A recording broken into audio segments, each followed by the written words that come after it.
I always believed that family came first. That's how I was raised, and for the longest time, I never questioned it. I worked hard, pushed through sleepless nights, and climbed the corporate ladder, all with the hope that I could one day provide a better life for my family. But I never imagined that my success would become a burden, a weight I had to carry for others who refused to carry their own. It started with small favors. "Can you cover the electricity bill this month?" my mother would ask. "Your father's paycheck was a little short, and we're struggling to make ends meet." I didn't hesitate. Of course I would help. They were my parents, the people who had raised me, sacrificed for me, given me everything I had. If they needed me, I would be there. Then the requests grew. "Your brother, Lucas, needs some help," my mother told me one evening over the phone. "He got into a little trouble and just needs a loan to get back on his feet." I hesitated that time. Lucas had always been reckless, the golden boy who never had to suffer the consequences of his actions. While I had studied late into the night and worked 3 jobs to get through college, he had spent his time partying, getting into fights, and making connections that never seemed to amount to anything. "How much does he need?" I asked, my voice cautious. "Just a couple of thousand," she said quickly, as if saying it fast would make it easier to hear. "He's learned his lesson. He won't do it again." I wanted to believe her. I wanted to believe him. So, I sent the money, but it didn't stop. 2 months later, another call came. Then another. Lucas had a problem, though no one wanted to say it out loud. Gambling. He wasn't just bad with money.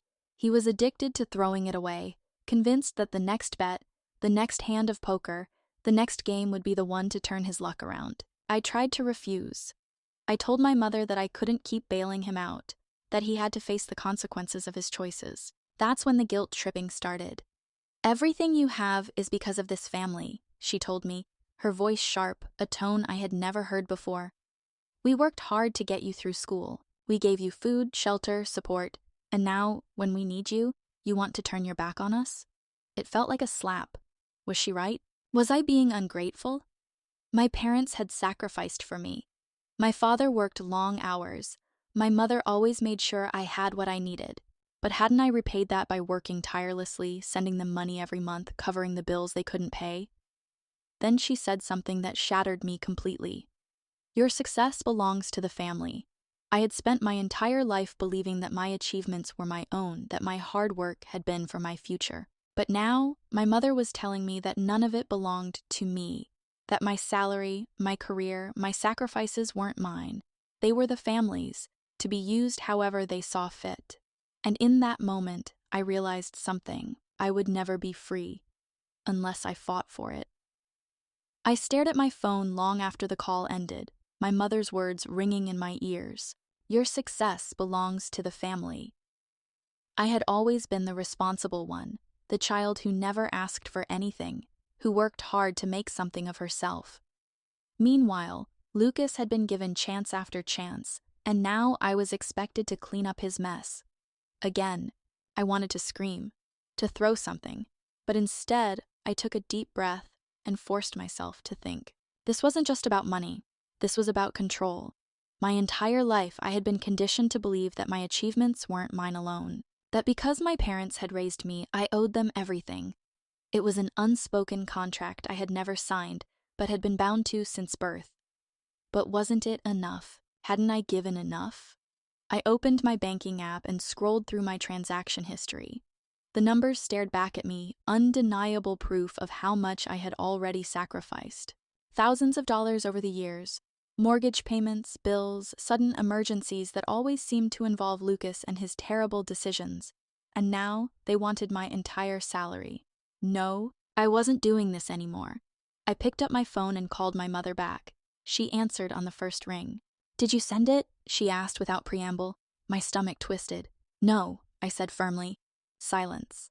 Then a sharp inhale. "What do you mean, no?" "I mean, I'm done, Mom. I can't keep doing this. I've helped enough. Lucas has to take responsibility for himself." "You ungrateful child," she hissed. "After everything we've done for you, this is how you repay us?" A lump formed in my throat, but I forced myself to stand my ground. "I send you money every month. I pay the bills when you need help. But I won't be an ATM for Lucas's gambling problem. He needs help, and throwing money at him isn't going to fix it. You don't get to make that decision. Her voice was rising now, a desperate edge creeping into it. We are family. Family takes care of each other. You wouldn't even have this job if it weren't for us. There it was again. That same argument, that same manipulation. I got this job because I worked for it, I said, my voice shaking with restrained anger. I put myself through school. I worked overtime. I applied to hundreds of jobs. You didn't do any of that for me, Mom. I did. She scoffed. And who supported you while you were studying? Who gave you a home to live in, food to eat? I closed my eyes. That's what parents are supposed to do.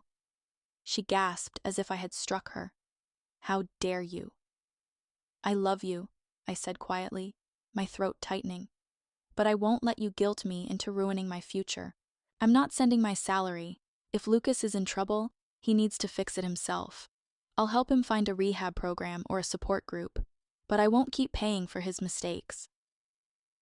There was a long silence. Then she said, if you don't send the money, don't bother calling this family again. The words cut deep, but I had expected them. I'm sorry you feel that way, I whispered, and then I hung up. For the first time in my life, I chose me. Hanging up that call should have felt like freedom. Instead, it felt like I had cut off a part of myself. I sat there, my phone still clenched in my hands, my heart pounding so hard it hurt. My mother had never spoken to me like that before, or maybe she had, and I had just never noticed. Maybe I had been so blinded by my desire to make her proud that I had ignored the manipulation woven into every word. I wasn't stupid. I knew what would happen next. The silent treatment, the guilt tripping, maybe even some dramatic claims about how much I had hurt the family, how I had abandoned them in their time of need. And Lucas? He wouldn't care. He'd just find another way to dig himself deeper into trouble. I knew all of this, but it still hurt. The next few days were eerily quiet. My phone, which usually rang with my mother's requests and check-ins, was silent. No texts, no guilt-laden voicemails, nothing. At first I told myself it was a blessing. Then, on the fourth day, my phone rang. It was my father. A wave of relief hit me. My father was the quiet one, the peacemaker. Maybe he was calling to talk things through, to tell me that they understood my side. I hesitated before answering. Dad? There was a long pause on the other end. Then he sighed. You really upset your mother. I closed my eyes. Here we go. Dad, you know how she gets, he cut in. His voice was weary, like he had been dealing with the storm long before she ever turned it on me. She's just worried about Lucas. We all are. He's not in a good place right now. I clenched my jaw. Then he needs help, not another bailout. I know, he admitted, but your mother doesn't see it that way. Of course she didn't. I just don't want this to break the family apart, he continued. Isn't there anything you can do? The weight of his words pressed down on me. He wasn't demanding. He wasn't manipulating me like she did. But he was asking me to fix this, as if it were my responsibility to keep the family together. I had spent my entire life doing that. And where had it gotten me? Dad, I said softly, I love you, but I can't keep setting myself on fire to keep everyone else warm. He was silent for a long moment. I understand, he finally said, though his voice was heavy with disappointment. I just hope your mother does too. I knew she wouldn't, but I had made my choice, and I wasn't going back. The silence from my mother lasted exactly a week. I knew it wouldn't last forever. My mother wasn't the type to let things go, especially not when she thought she had been wronged. But I wasn't prepared for the way she would strike back. When the call finally came, I hesitated before answering. A part of me hoped she had calmed down, that she had realized I wasn't the villain she had made me out to be. I should have known better. Do you know what you've done? She hissed the moment I picked up. I blinked. Mom! Your brother is in trouble, she snapped. Real trouble, and it's all because of you. I inhaled sharply, bracing myself. What happened? He borrowed money from people he shouldn't have, she said, her voice breaking into a sob. And now they're threatening him. I froze. Mom, I said cautiously, What do you mean, threatening? I mean, they came to the house, our house, looking for him. They said if he doesn't pay, they'll come back. My stomach twisted. I had always known Lucas was reckless, but this was worse than I had imagined. Is he okay? I asked, despite everything. He's not okay. None of us are, and it's your fault, she spat. If you had just helped when we asked, if you had done your duty as part of this family, none of this would be happening. My grip on the phone tightened. Mom, listen to yourself. You're blaming me for Lucas's choices? I didn't tell him to borrow money from loan sharks. I didn't make him gamble. You abandoned him, she accused. You abandoned us. I exhaled slowly, trying to keep my voice steady. No, Mom, I refuse to enable him. There's a difference. She let out a bitter laugh. Oh, so now you're better than us. Just because you have a fancy job in your own place? You think you're above your family? That was it. That was the moment I realized there was no reasoning with her. She wasn't calling to ask for help. She was calling to punish me. I clenched my jaw.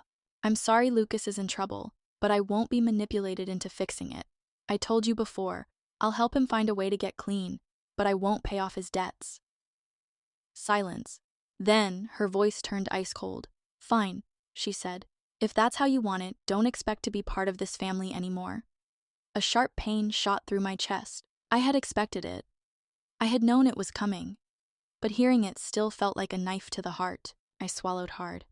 I love you, Mom, but I won't sacrifice my future for Lucas's mistakes. You already have, she said, venom dripping from every word. And you'll regret this for the rest of your life. Then she hung up. I stared at my phone, my hands shaking. This was it. The moment I had always feared. I had lost them. Or maybe they had lost me. The silence that followed wasn't just from my mother. It was from my entire family. No texts, no calls, no passive-aggressive messages through distant relatives. It was as if I had ceased to exist. I told myself it was for the best, that I had done the right thing. But the guilt, that ugly, suffocating guilt, still lingered like a weight pressing down on my chest. For years, my entire identity had been wrapped up in being the good daughter. The one who never said no. The one who sacrificed, who gave, who made sure everyone else was taken care of. So, who was I now? A month passed. Then 2. I tried to move on, to focus on my life, my job, my friends, the future I had worked so hard for. And for the first time in years, I had peace. No frantic calls demanding money. No constant worry about my bank account being drained. No feeling like I was carrying the weight of an entire family on my back. But the peace was fragile, because deep down, I knew it wasn't over. And I was right. It was a cold evening in early December when my brother finally called me. Lucas. I stared at the screen, my heart hammering. For a moment, I considered ignoring it, letting it go to voicemail, but something in me needed to know. I answered. His voice was hoarse, raw. Hey. I didn't respond right away. I wasn't sure what to say. He let out a dry, humorless laugh. So I guess you hate me now, huh? I sighed. Lucas, it was never about that. Yeah? He muttered. Then what was it about? I closed my eyes. It was about you needing to take responsibility for your own life. Silence, then a bitter chuckle. Mom's still pissed at you, you know. I figured. She keeps saying you betrayed us, that you turned your back on family. I exhaled slowly. And what do you think? There was a long pause. Then he said something I never expected to hear. I think you were right. Shock rippled through me. What? I messed up, he admitted, his voice thick with something that almost sounded like shame. I kept thinking if I just had one more chance, one more loan, one more bet, I could fix everything. But all I did was make it worse. I swallowed hard. I had to hit rock bottom to realize it, he continued. And you letting go, that was my rock bottom. I wanted to cry. Not just for him, but for the years I had wasted trying to save someone who wasn't ready to be saved. So what now? I asked quietly. I checked into a program, he said. Rehab, gambling addiction support. I don't know if I can fix everything, but I'm trying. Tears burned at the back of my eyes. Lucas. I don't expect you to forgive me, he said quickly. And I don't expect you to help me. I needed you to know that I get it now. For the first time in my life, my brother sounded like an adult. Not the reckless, selfish boy who had drained my bank account time and time again. Not the golden child who had always been coddled, but a man who had finally realized the cost of his choices. I wiped at my eyes and exhaled shakily. I'm proud of you. He laughed. A real, genuine laugh. Yeah? Well, don't be yet. I've got a long way to go. You're taking the first step, I said. That's enough for now. Another pause. Then he asked, almost hesitantly, Do you think Mom will ever forgive me? I hesitated. I don't know, I admitted. But you need to do this for you, Lucas, not for her. He was quiet for a long time. Then he whispered, Yeah, I know. And for the first time in years, I believed him. Lucas's call left me feeling lighter, but it also stirred something deeper, something I wasn't ready to face. My mother, even though I knew her anger wasn't rational, a part of me still longed for her approval. I had spent my whole life chasing it, bending over backward to be the daughter she wanted. And now, for the first time, I was living without it. And yet I wasn't broken. I was free. Lucas and I kept in touch. He stayed in rehab longer than expected, working through the layers of damage he had caused, not just to himself, but to our family. One evening, months after our first call, he texted me, Lucas, I saw Mom today. My fingers hovered over my phone before I typed back. Me. How did it go? Lucas. Not great. She still blames you. I exhaled. I wasn't surprised, but it still stung. Me. I figured. There was a long pause before his next message came through. Lucas. She still thinks you owe her, that you abandoned the family. I told her she was wrong. I blinked. Lucas had defended me? Me. What did she say? Lucas. She didn't want to hear it. She just kept talking about how you forgot where you came from, how everything you have should belong to the family. My stomach twisted. I had always known my mother saw my success as something that should serve the family, but reading it in black and white, seeing it spelled out so bluntly, it hit differently. Me. And what do you think? A few minutes passed, then his response came. Lucas. I think she's wrong. I think you saved me. I stared at the screen, my throat tight. I had spent years sacrificing myself for my family, believing that if I just gave enough, they would love me more, that they would appreciate me. But love wasn't supposed to be conditional. It wasn't supposed to be something I had to earn. For the first time, I realized I wasn't the villain in this story. I was just the one who had chosen to walk away. And for the first time in my life, I didn't regret it. A year later, my mother still refused to speak to me. Lucas, however, was a different man. He had gotten a steady job, moved into his own place, and was rebuilding his life step by step. He still struggled, but he was trying. One evening, he called me out of the blue. You know, I used to think you were selfish, he admitted, that you were just trying to keep everything for yourself. And now? I asked. Now, I get it, he said. You weren't saving money. You were saving yourself. I swallowed hard. I just wanted you to know, he added, that I'm proud of you too. Tears prickled at my eyes. I'm proud of you, I said, and I'm glad you're finally seeing your own worth. He chuckled. Took me long enough, huh? Better late than never. We sat in comfortable silence for a moment before he spoke again. Do you think Mom will ever change? I thought about it, thought about the years of guilt, the expectations she had placed on me, the way she had used love as a currency I could never fully earn. No, I said honestly. I don't think she will. He sighed. Yeah, me neither. But that's okay, I added, because we have, and that was enough. For the first time in my life, it was finally enough.